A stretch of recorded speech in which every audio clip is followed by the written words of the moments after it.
So, ladies and gentlemen, my name is Sharon Whiteman, and you've seen that if you're here from the start, I partner with this call weekly with Dinah Hunter and Gary Knapp. And today we have the great pleasure and privilege of having our amazing CEO, Al Bala. You can see that this is the end of his workday and traffic wasn't his friend today, so he's in the car on the way. We're so grateful that you fit us in. And Dinah and Al and I and Gary were having a bit of a laugh. I don't know, for some of you that have been here a while, you might remember, might have been even 8 years ago, we were interviewing Al as he was going through customs in the airport. So this is another new one from a very committed CEO. So a big warm welcome to everyone that's new in Mannatech Australasian region. You've made a great choice in partnering with Mannatech. I'll give you the opportunity to learn a little bit more about Al's background. Al Bala joined Mannatech in October 2007 as Senior Vice President Global Sales and was then named Executive Vice President of Sales in June 2011. Due to his involvement in Mannatech's global sales and marketing efforts in January 2012, Al was named Executive Vice President Sales and Marketing. He was then promoted in February 2014 to serve as President International, Executive Vice President, Chief Sales and Marketing Officer, and he was named President of the company in May 2014, and in 2015, he was promoted to CEO. Previously, he served as Chief Operating Officer of Brit Worldwide, one of the largest independent Amway network marketing organizations from 1992 to 2006. While with Brit Worldwide, his main focus was providing motivation, training, and tools for associates in the field, more than 65 countries across the globe. He was also heavily involved in the launch and relaunch of over 60 international markets, including BRICS markets like Brazil, Russia, India, China, and South Africa. This propelled Brit Worldwide international sales volume to more than 500 million. In addition to more than 37 years of domestic and international experience in network marketing, he's got a proven record, includes growing major direct sales organization to 750 million, reaching more than 1 million people in 60 countries. He served as a manufacturing plant manager for Bose Corporation from 1983 to 1992, and he received an associate degree of electrical engineering in the Community College of Rhode Island. He's conversant and are fluent in more than 13 languages, and most importantly, Al Bala truly has his heart in Mannatech, and specifically a heart for the associates in the field and our success. With over 3 decades in the direct selling industry in North America, 60 countries, it's incredibly refreshing and a real privilege to be part of a company and family of associates who really hold true to the mission of bringing the gift of wellness to the world with the heart and a strong sense of mission. That's Al's vision, and he's carried that out consistently on all of our behalf. Al, welcome to the Australasian call. Well, thank you, Sharon. That I should call you once in a while to just hear you say all that. But anyways, I do appreciate that welcome, and welcome to everybody on this call, especially those of you that are new or this is your first time. We congratulate you for taking this opportunity to really learn more and join this amazing community that Sharon, Diane, Gary, and so many of you have put together. You know, when I hear people talk about this industry, when I hear people talk about the value that we bring to people in the world of Amazon, Alibaba, and the gig economy, Uber, and all those things, I tell you, the thing that we have that's more significant than anything else is this sense of community. And nobody has better embodied that than you folks in Australia, Australasia. Through this call, you really truly created a community. You're not all in the same downline, but yet you work together. You have really created an environment that helps to foster growth, but more than that, just foster this sense of community. And I really congratulate you all for that. So if you're joining for the first time, you're joining an amazing community of people that are committed, truly committed to your success, regardless of whether or not they benefit from it or not. And that's a very noble thing that you guys have done. And that's why I'm always available, always ready. Whenever I am invited to be part of this call. I am excited to be on it. and hopefully can provide some insight, some value that can be of good for everyone. Um, so I think we're going to do this interview style, I guess, Sharon. But before we start the interview, I would like to just kind of, talk to you a little bit about some of the things that are going on that I think might be of interest to you. First of all, I am excited about Jeannie joining our team in Australasia. She is an incredible lady. I can tell you, I've had so many calls from people within the industry to say, "My goodness, you guys have done I mean, that's a great addition to your team."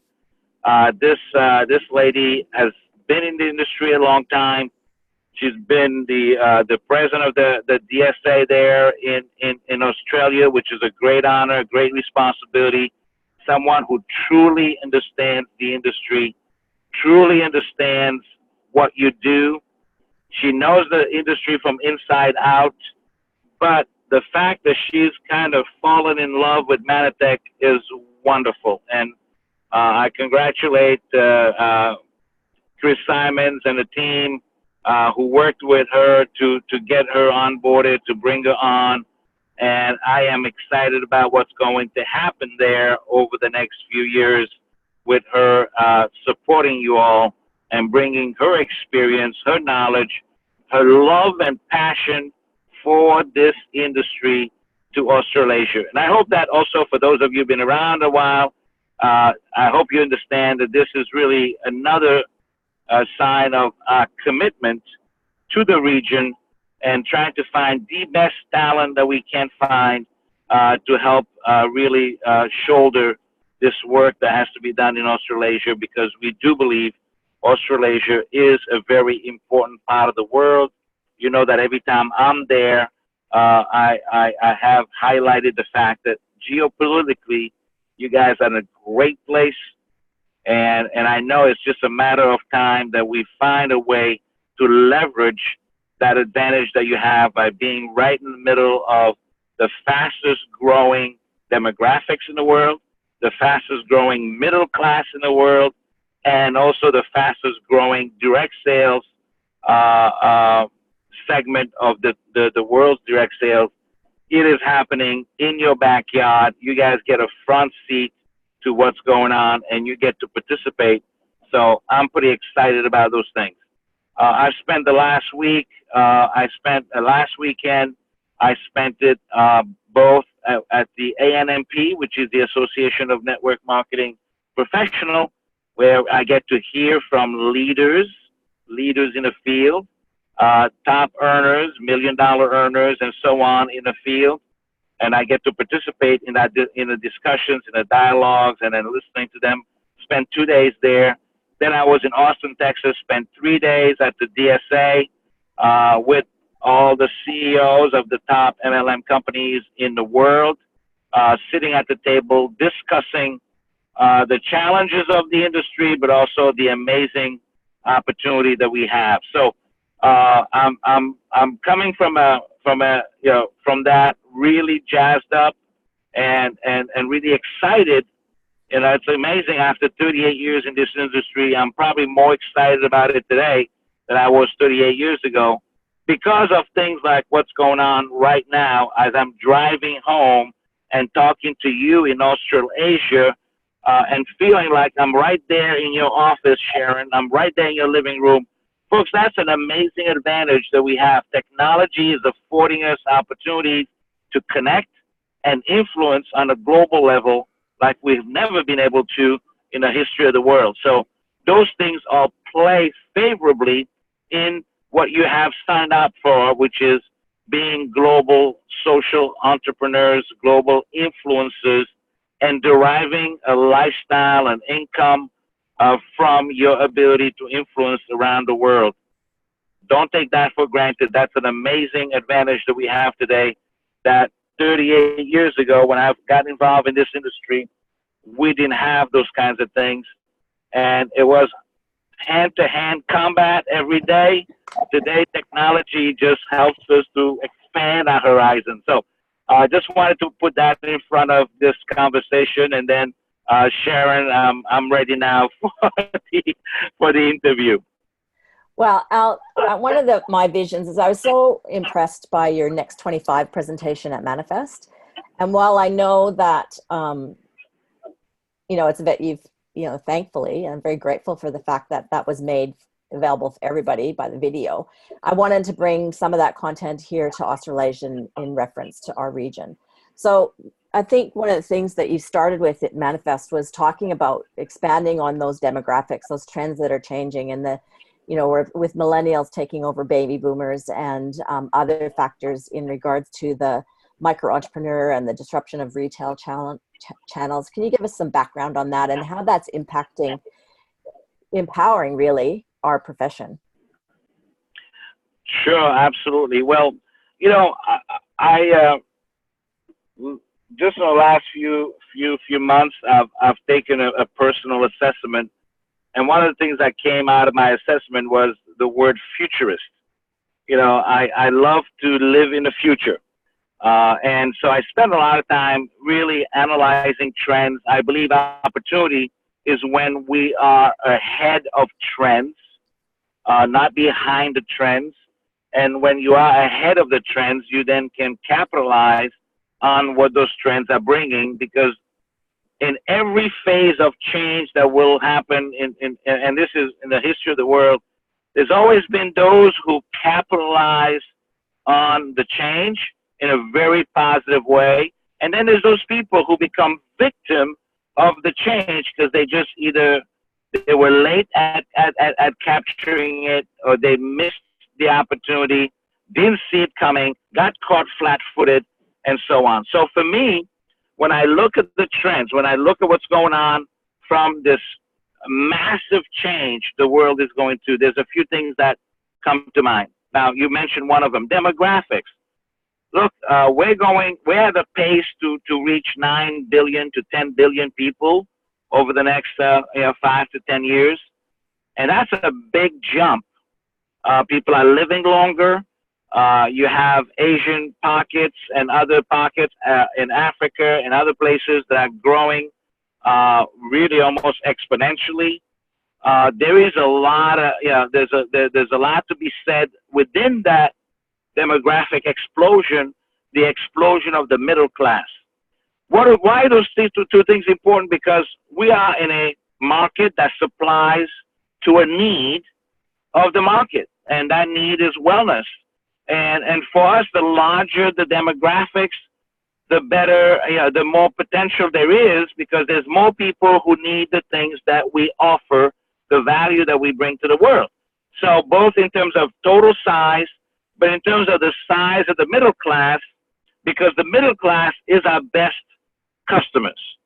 We are not a commodity product. We're premium, science-based, patented, validated by clinical studies. We are all those things in terms of the products that we bring to the marketplace. So the middle class is our best customer. But the interesting thing for you guys specifically in Australia is that 85% of this middle class boom is happening in your backyard. Wow. It's all Asian. It's China. It's Vietnam. It's Thailand. It's Malaysia. It's all those countries. So for us, that's why a continued strong commitment to Australasia is important, because we believe that you guys are in the epicenter of this explosion. So I believe that's important. The other big trend that we see happening is in the wellness industry. As I said, it's over $4 trillion industry. It wasn't long. We were talking about the 1 trillion, and we got excited about 1 trillion. My goodness, it's going to be 1 trillion. And that was just a few years ago. And now all of a sudden it's $4.2 trillion. That's pretty amazing. Well, so what we see with the millennials, the millennials now are going to become the largest group passing the baby boomers. So that brings with it opportunities, challenges, especially for those of us who are now knocking the door of baby boomers. because it's understanding how to tap into this vibrant group that's coming on strong. But the thing that's important about the millennials for us is, in general, 67% of them are open to flexible income opportunities. I mean, they literally invented this gig economy. They're the ones who they want more freedom. They want more flexibility. They want to give back. They want to make a change in the world. So technically, they're perfect. They're a perfect candidate for what we're looking for. But we need to make sure we have the right technology backbone. We need to have the right language for them. They don't want to hear about the big house, the big cars, and the $1 million boats. They want freedom. They want flexibility. They want fun. They want travel. They want to go around the world, and they want to make a difference. We are uniquely positioned for most of that. And those areas where we're not, we're very rapidly catching up. And I'll talk about that a little bit more later.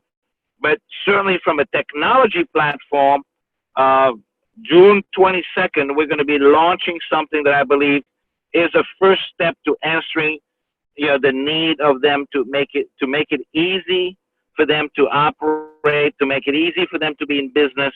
You're going to hear a lot about platforms versus just a business opportunity. We want to be a platform opportunity. What else is another platform opportunity? Uber, Airbnb. You've heard of all these things that people are gravitating to because it gives them the ability, literally, to choose how they make money. But the nice thing is today, people are looking for gigs. They're not necessarily looking for a complete lifestyle overhaul. They're not looking to fire their bosses or that type of thing, because most of them are going to be their own bosses anyways. And with a shift in a workplace, with the number of jobs that are disappearing over the next 5, 10, 15, 20 years, they have no other choice. But it's a choice they want to make anyways. They want to be independent. They want flexibility. They want to be their own bosses. They're not looking to fire the boss. They want to just be the boss. And all those things are things that I believe we cater to. The other piece is globalization.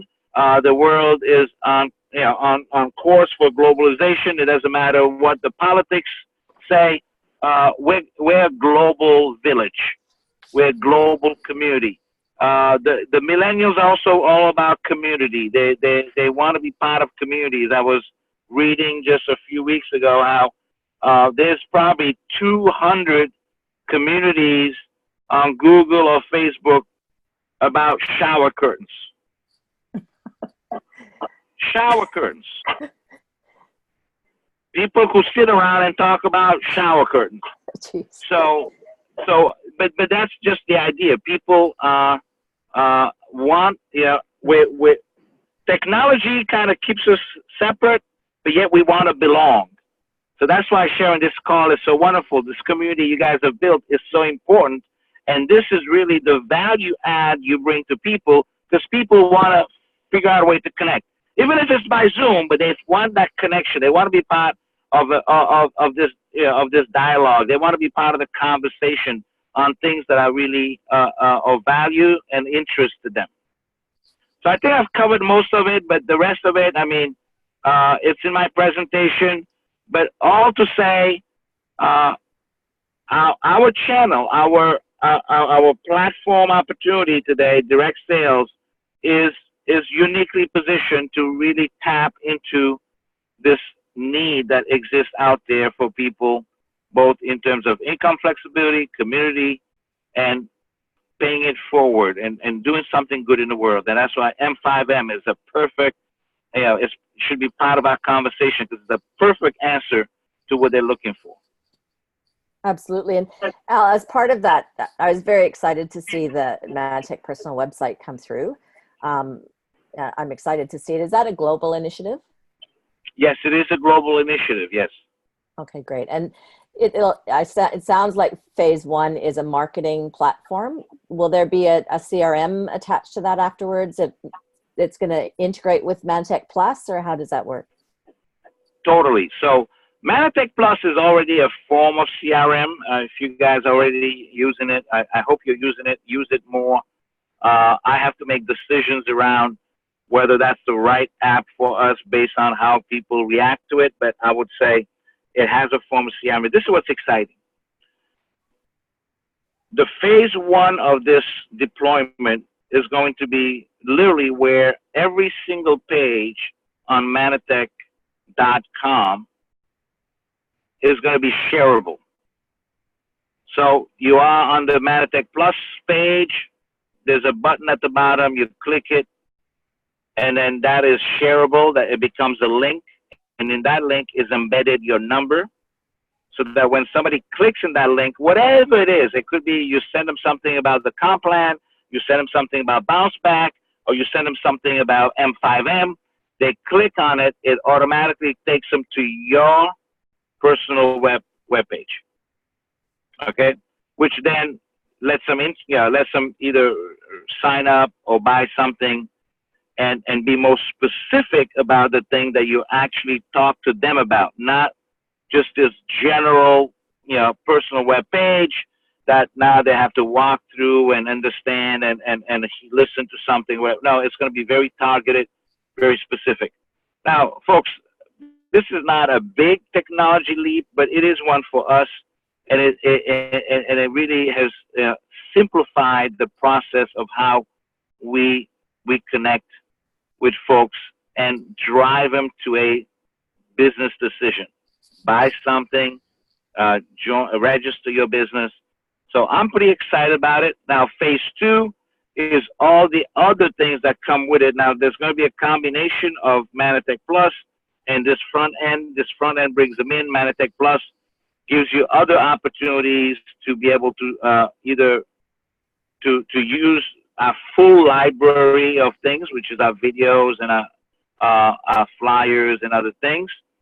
But I'm excited that we can go straight from the web page, straight from Mannatech.com, and it becomes a link. The link brings it back to your to your personal website, and your personal website gives them an opportunity for them to transact business. Very exciting. That's something that I've been praying for some time. That's fantastic that that's happening. And I think you might see a few farewell ceremonies to the custom links happening around the country. It'll be nice to see them go, won't it? Sure. This is a great replacement obviously for the custom links. And it couldn't have happened sooner. Trust me, we've been beating this horse for a long time. But, besides the CRM, we also created a content manager with how we change those pages and so on. So it took longer than I would have ever wanted, but it's here. So now it's a matter of learning how to operate in this new with this new tool and maximize it. And I assume that'll be launched with training videos and probably Zoom calls and stuff.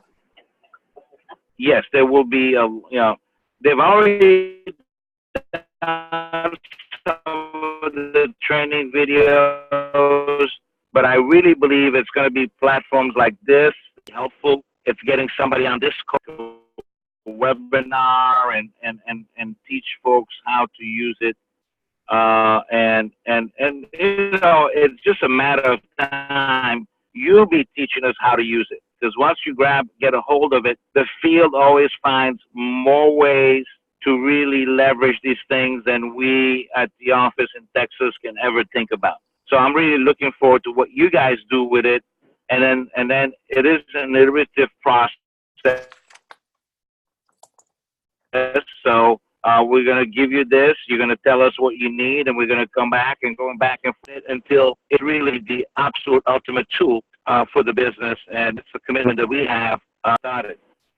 Then after that, it's just a continual improvement process that we're going to go through. Perfect. And the other thing that you focused on at Manifest was the customer experience aspect of things, and you asked for people to submit to CEO@mannatech.com because you're wanting to focus on that high touch experience for the customer at that end. How's that going? And do you still want us to talk to you about that? Oh, absolutely. Look, in 2015, Jeff Bezos sent a letter to his shareholders and to his employees. He talked a lot about customer obsession. And that's a word I just used, at the board meeting this week. Customer obsession. Direct sales, network marketing, as we've known it, is definitely changing dramatically, and for the better, because it's become more of a customer acquisition process, which then turns into a business opportunity instead of the business opportunity. And then if we fail at business opportunity, then, well, maybe you can be a customer. The whole industry is shifting. And from a regulatory point of view, the FTC is hot on our trails going, if you're going to be a legitimate business, customers are first. But if you guys remember in the days where we were changing the comp plan, and if you remember my conversation with you all about the rationale of why we wanted to change the comp plan, is because we were reading those tea leaves way back then, and we wanted to make sure that we had a plan that really would create opportunities around customer acquisition. It took a couple of tries, and I think we finally landed where I think we should have landed. It's a nice balance between the two, but we are really focused on creating the best customer experience that we can.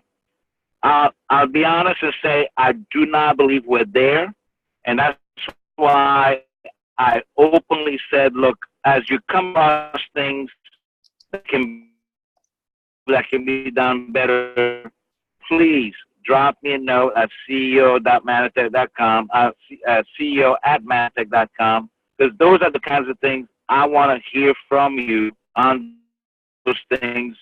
I'm very visible on Facebook, and we're going to be on those things, because I really believe that that's the secret to our success going forward. We have to be customer centric. We have to be about a great experience. How do we beat Amazon? Not that I'm in a competition with Amazon. If anything, I want to leverage Amazon in the future, but they have brought customer experience to another level. And there's a different expectation from people who buy anything they buy today. Is a different expectation, and direct sales have to meet that expectation. I spent hours with CEOs talking about this whole thing, and everybody, the Federal Trade Commission is going to wake us up, because they are pretty serious about this customer ratio of how many people are in it to build the business, how many people are in it to be customers. Because if you don't have customers, you don't have business. There's no business builders. There's no residual income if you don't have residual customers. And that's where I feel Mannatech has a really nice position, because we actually have products that provide real value to customers. We've always had customers. 90% of the people were customers. It's just that we brought them through in a very circuitous way into Mannatech because of the pack, because it was the best deal, because we wanted them to get the best price. I hope that we've eliminated all of those concerns, and now it's just a big wide door for them to come through. I need to simplify the process once they get through. You might see in the future where everybody comes in as a customer, and then they can choose to become a business builder. But the first door, the easiest door to go through, the least cumbersome, least amount of information to be provided and all that stuff, just come in, be a customer, try the product. You're going to love it, and then become a promoter, become an influencer, and learn how to create an income from that. But yeah, I think I've probably said more than I needed to, but yeah, I'm pretty excited about this customer obsession concept, and that's one that we're driving through, and we want to create it as a culture inside of Mannatech. Fantastic. I'll make sure. I know Robin Sully has a few ideas. We talked about it yesterday. I'll make sure. Can't see if she's on, but I'll make sure she knows that she can pass that on in that way. The other thing that I think is really important from a futurist, we spoke about the micro entrepreneur, and that everything you're talking about right now really feeds into that other trend that's happening right now. So how can we best access those kind of people looking for that? I think you've spoken already, that's probably about their freedom and their lifestyle. For those of us wanting to reach out in that way, what's the most attractive way to do that? Well, we got to be, I think we need to be a student of what's going on. 2 million people decided to become an Uber driver over the last few years. Why are they doing it? Again, like I said, they're not doing it to fire their bosses. They're doing it to make an extra. The average income is $387. So they're not looking for the big bucks. They're just looking for something that would just supplement what they're doing, at least the large majority of them. So let's learn to use a language that's more about the gig that can turn into a lifestyle, instead of trying to cram into them this idea of making thousands and thousands of dollars, and where then when they make $400, $500, they feel disappointed because they didn't achieve, when in fact they were looking for $500 to $1,000. So let's make that feel like it's success. So we're tempering down the offer, the expectation, while simplifying how that gets done, and focusing on a real key value add, which is the community they become a part of, the people they join, the help in a super global. Remember, most people in the gig, it's still trading time for money, not scalable, right? Temporary. They don't get trips. They don't get to meet and be around other people as we are right now. So let's focus on those things that are truly what differentiates us from the gig economy. It's not just hours for dollars. It's not just local, and you're not alone. So if we focus on those things and learn to verbalize it in the right way, I think there's more people would join us, because today the idea of making extra income is now a fact of life. People have accepted that they need to do something more. In the past, if I go back 20, 30 years ago, people were so stuck in a 40-year plan. They were so stuck in I'm going to work for this company for the rest of my life, and then I'm going to retire, and then I'm going to, live life, the grand life after I retire. And people actually could do that. Well, today, that promise doesn't exist anymore. And you know what? People know that. People are smart enough to know that I need to diversify. I cannot have all my eggs in a basket. Lifelong careers are no longer in existence. Millennials are going to go to 13 to 17 jobs in their lifelong career. So they're ready. They're ready to hear about the right opportunity. We just have to bring it in with the right expectation and the right simplification. Does that make sense? Absolutely. Does that help you? Does that help everybody? I won't mind if anybody has any thoughts on that, and if they want to let you know, Sharon, and you want to bring it into this conversation. But that is where our greatest opportunity is. And we don't have to make it bigger than it is. What we have is good enough. And the fact that we have real products, real value, we have a real mission, and the fact that we have all those things, and we're global in 27 countries, and I think you have all the right things to offer, and with the right expectation, and then, hold their hands through the process and make sure that you are a strong community that embraces them, makes them feel special, recognizes them. I don't think Uber drivers get a lot of recognition. I know they get ratings, but but I don't know about recognition. We have some things that these other things don't have. So let's leverage those things. Yeah, I think the Uber drivers we used in Adelaide, I can see Kelly on here. They got a lot of recognition from us personally, but I don't think they'd feel like part of a community like this where they can. And that whole point about that trend of people needing a gig or that extra 500 to 1,000 a month, that's also beautifully wrapped up, I believe, in the new comp plan. I love the business unit concept and the language and the team 2 and team 4. Like, it's a 5-minute conversation in a way to tell them how to get there. Absolutely. Absolutely. I think Team 4 is a great answer to that. It's a way to show people a pathway to $500.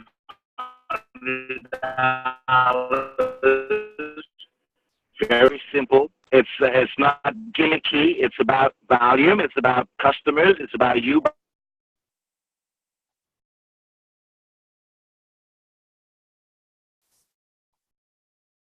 I'm not sure if I've lost you. Somebody messaged me. Can you still hear Al? I can hear you. I don't know if you can. Can you hear me? I can. Your video is frozen. Oh, there you are. You're back now. The other thing I want to touch on, Al, was you focused a lot on the controlled environment agriculture and our niche areas in technology and product development, and quite a rapid goal for product development. Can you give us the big picture of that? Okay. Yes. Well, the controlled environment and agriculture. I mean, I went to New Skin a few months ago. We did a tour of New Skin as part of the Benin folk. They made deal of the fact that they were growing experience in Costa Rica, and what we've been doing with aloe vera for the last 25 years. That's controlled environment agriculture. I mean, we have this most amazing, most pristine, cleanest, at the foot of a volcano, volcanic soils. I mean, no pesticides, no herbicides. I mean, everything done manually. That's controlled environment agriculture. We already do that, and that's one of the things that it becomes part of our value chain, right from the ingredient level all the way to the finished product. Amazing. So, I've never thought about it, but when they were bragging about the fact that they were for 25 years, and if that's a big deal, then we've been a big deal for 25 years. So that for sure is a feather in that cap. But now, going into this most simplified product pipeline, you've heard about the concept of essentials. Mannatech series of products that are going to be very specific in terms of their benefit. So we're launching an eye product because blue light is creating this macular degeneration of children all the way to adults, because we're in front of a computer, we're in front of a phone, we're in front of these screens all the time, and unfortunately, those cells don't regenerate. When they get damaged, they're damaged. So there's an ongoing degeneration of your macula that you need to prevent, and you're going to prevent it through nutrition. Now, people now get blue lights, and hopefully you keep your kids away from the tablets and the phones, when they're younger, because it really has a nefarious effect on people's vision. So again, it's a product for the eyes. Then there's going to be a product for sleep, and then there's a product for the liver, and then there's a product for hangovers. I don't think we need it in Australia. Then there's products for I mean, we're launching that in China this year. liver product because fatty liver has been a big issue in China. And for some reason, the Chinese wanted us to have a hangover product. So we did one, and then everybody got upset with us because they thought, they should get one too because they drink more than the Chinese. So we're working on that. But then there's going to be a joint product, and there might be a brain product, and so we're going for very specific benefit, easy to talk about, but price point under $50, right about $50. The sweet spot of our industry today is a product that has an effect, and that's the sweet spot of our industry and already. So that's why Prime 7, Premier 7, the eye product, the sleep product, the hangover product, the liver product, all these products are going to be really competitively priced. The door openers to bring them into the big story. And I don't have to tell you, the big story obviously is glyconutrients. Every one of these products will have some level of glyconutrients in it. It opens the door for a conversation. It gives people an immediate benefit, immediate impact, and it gives you a chance to talk to them about the rest of the story. Does that make sense? How do you guys feel about that strategy in general? That's fantastic. Because sometimes the leap to glyconutrients or abratos is really big, isn't it? Right, it is. Especially if it's the first time you're having that conversation with them. Sorry. Home business. Kids around. I've just typed a note. There you go. Go away. They're only allowed to come in here for snakes or bush turkeys entering the house or something. Okay. And so one of the other things I want to talk about is that you spoke about I know we touched on this a little bit, but I wanted to highlight that loop between entrepreneurs and customers and building on that relationship, making it seamless and positive, like a happy experience. How's these corporate systems that are coming into play going to help that? Well, first of all, we got to open the front door. We got to make it easy for people to come in. We have to massify, right? We don't want a trickle of people coming in, and they have to go through all these hoops to get there. It needs to be wide open door. Get as many people through the door as we can, and then the law of average kicks in, guys. Yeah. The law of average says if they come in, if they have a good experience with the product, look, they're going to talk about the product. I'll give you an example. Last 3 months, we have this young lady who, she's an influencer. She's got millions of people following her on Instagram, on Facebook. Tried our product, loves our product, talks about our product, and guess what happens? She's brought in over 80, almost 100 people in the last 3 months. She's not even trying to build the business. She's just a happy customer who says, hey, this is my vitamins. And she's got a little thing in her Instagram that says my vitamins. And people go in there and go, oh, my God. And then they send me pictures of that and go, how do I get this? I get people from Ecuador, from all these countries in the world who want to know how do they get these products. Some of them we can do it. Some of them we can't. But she sold products in England. She sold products in Canada. She sold product in the U.S. And she's not even trying to sell the product. The fact is, even in the old system, she could do a little quick thing on her Instagram, put a link, drive people to that link to her website, and done. And she's creating volume. She did $4,000 in personal volume in a month. Wow. But this is a deal. She's not even trying to be a Mannatech associate. That's quite attractive to people, isn't it, actually? It is. Again, so that tells me that we open the door to as many customers as we can. We let them fall in love with our products and our technology, and through their influence, and then if we just give them a simple process to convert that influence into volume, all of a sudden we're helping influencers monetize their influence. Because Everybody today is an influencer. Everybody is either a micro influencer or a macro influencer, but we all have a sphere of influence that we have been nurturing over the years. People who follow us on Facebook, on Instagram, on LinkedIn, on Zoom, on YouTube, and all of a sudden we say something about something we like, and boom, they want to know more about it, and it's a link that leads to a page that leads to an order that leads to a commission or a bonus.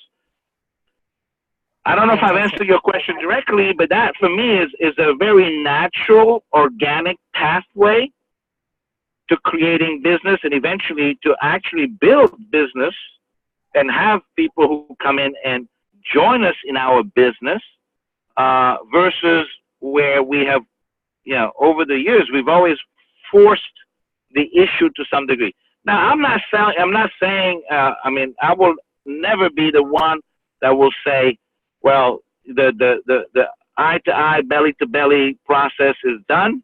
It's not. There's always going to be opportunities to sit with someone and go to a business presentation and talk to them about being an entrepreneur.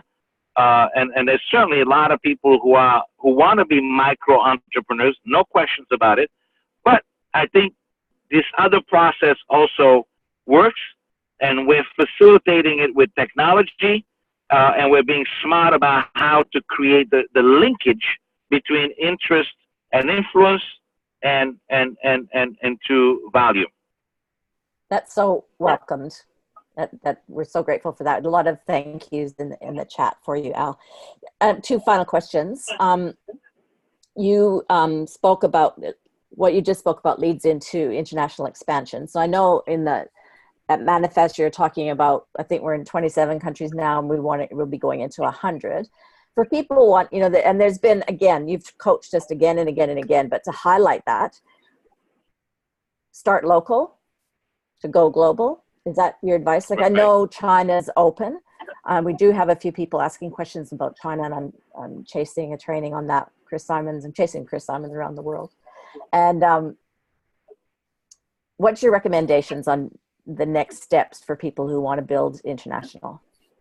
Okay, well, I do believe actually Chris Simon is currently in Singapore and working on a very exciting project for us, for the whole region. I can't say more about that for now because I'm waiting to get the feedback from him. But he's on a trail that I believe is going to lead to some pretty interesting things for us in the region, which obviously you guys play a big part in that region, so that's exciting. Yeah, it is about you think global. I mean, you got to stay global in your mindset, but you act local. Again, I can't wait to see another type of happy team come out of the Gold Coast. It's bound to happen. Somebody on this call is going to meet the next Julia Zhu, and then there's going to be some amazing things that will happen. So for you guys, I'd say stay really open. Look, you're the only airport in the world that I go into where everything's in Chinese. I mean, you're the only airport in the world that sells baby milk powder at the duty free. I mean, outside of Hong Kong and Singapore. I mean, you are obviously you are set up to cater to that community, and it's just a matter of time. Somebody is going to figure it out. Somebody is going to meet that Julia Zhu of Australia, and when you do, it's going to be amazing. I mean, last month they did $5.7 million in sales in April. Okay, this is someone who was a school teacher who 8 years ago was a national at 6,000 points, and now she's at $5.7 million in volume in 1 month. Wow. So and her impact and her influence is amazing. But that's only one Julia Zhu that exists. There's hundreds of Julia Zhus. Somebody needs to find them. Somebody needs to not give up on finding that person, even if your first try or your second try, your 10th try, your 100th try didn't work, try 101 time, because eventually it will happen.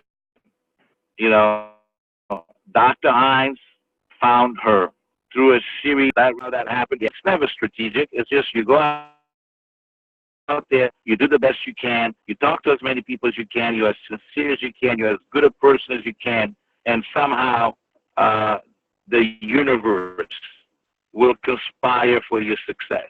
Mm. And for the Just as Chinese long people, as you don't give up. for the Chinese people, are they attracted to the gig income as well?